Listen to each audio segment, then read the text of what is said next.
Thank you for joining me today, Mr. Marx. It's a pleasure to speak with someone whose humor has stood the test of time. Let's dive right in. What is your philosophy on humor and its role in life? Well, I always say age is not a particularly interesting subject.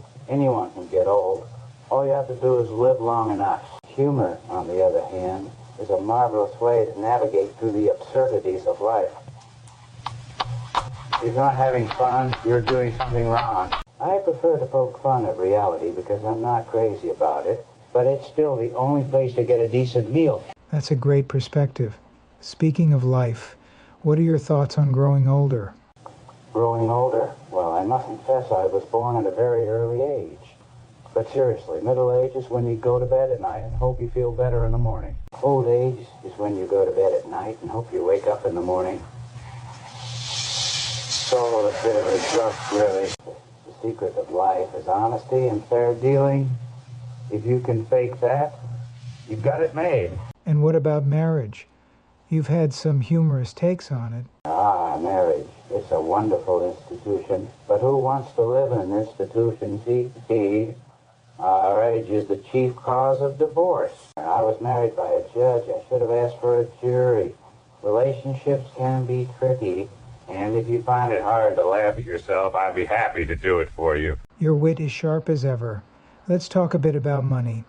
You've mentioned its role in your life. Money? Well, it frees you from doing things you dislike. Since I dislike doing nearly everything, money is handy.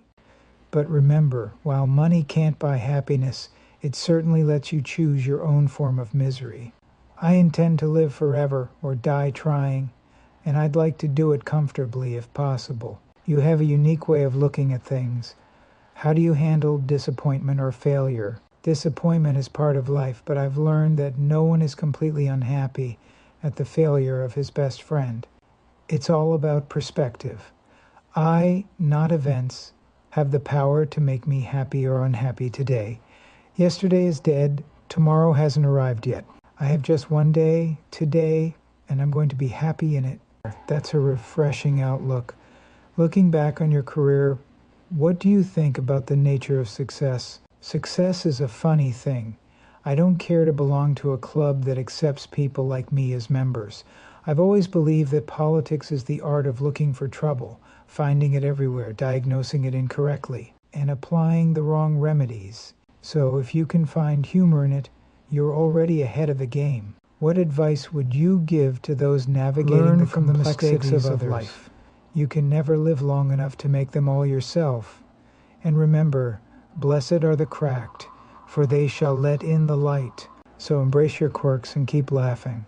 And if you ever find yourself lost in thought, it might be a good idea to take a trip to the nearest bar. Everyone must believe in something. I believe I'll Mr. have Marx, another beer. It's a delight speaking with you.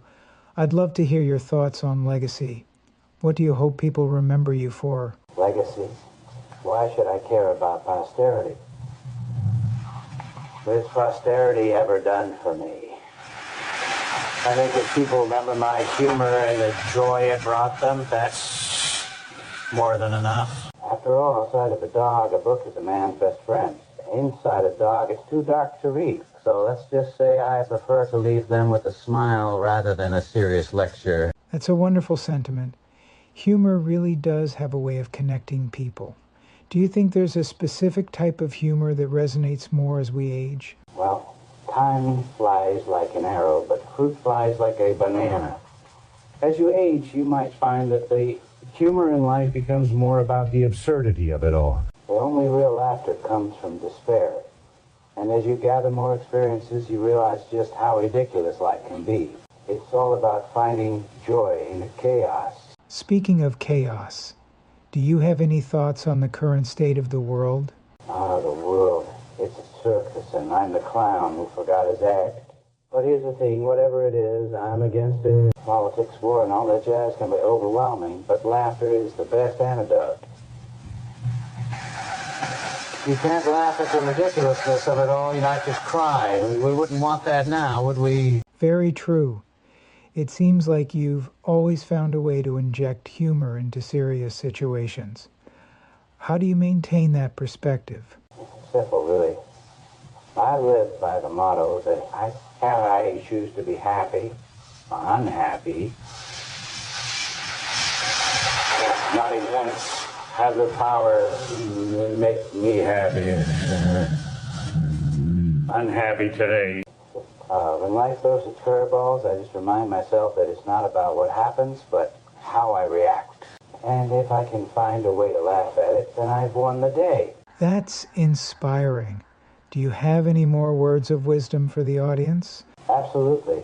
Remember, those are my principles.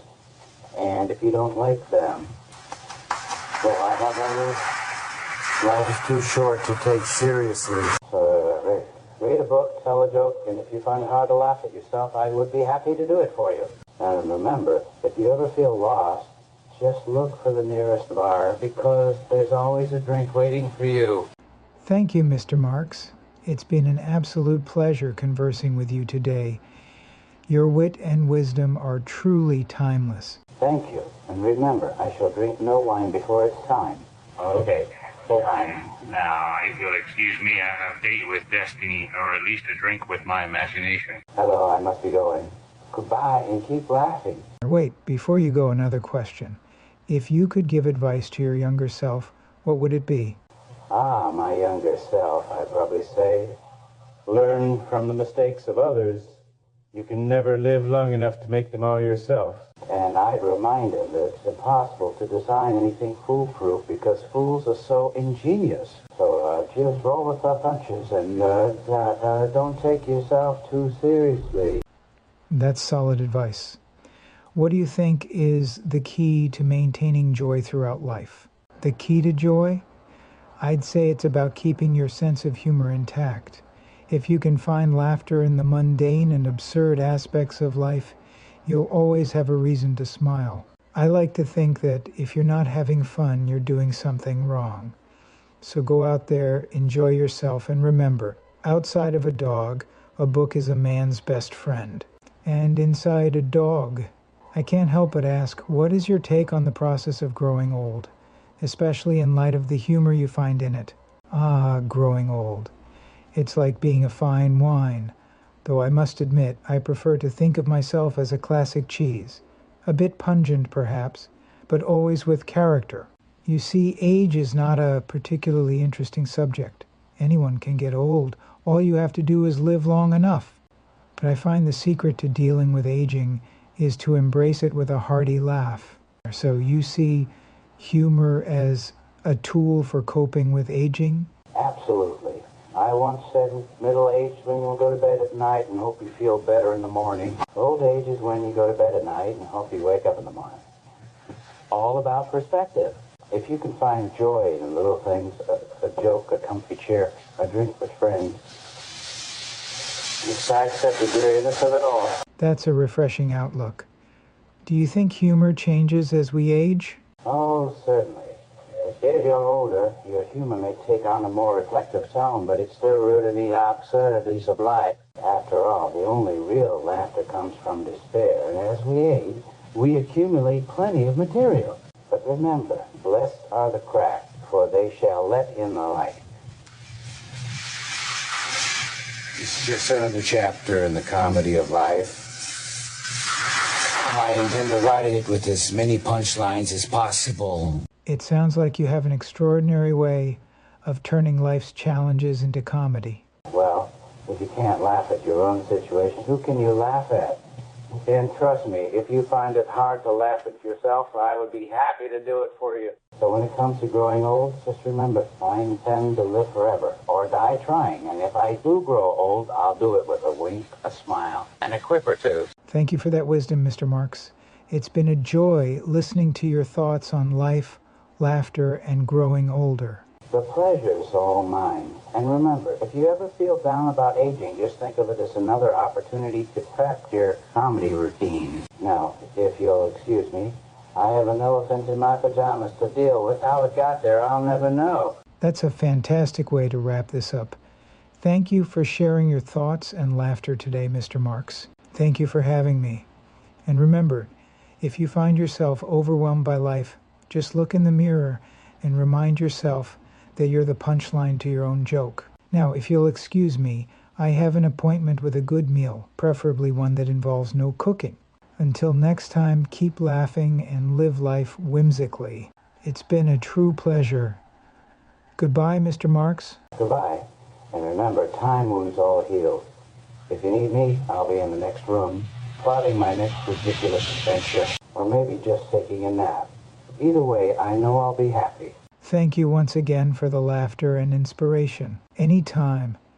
And don't forget, who are you going to believe, me or your own eyes? Keep laughing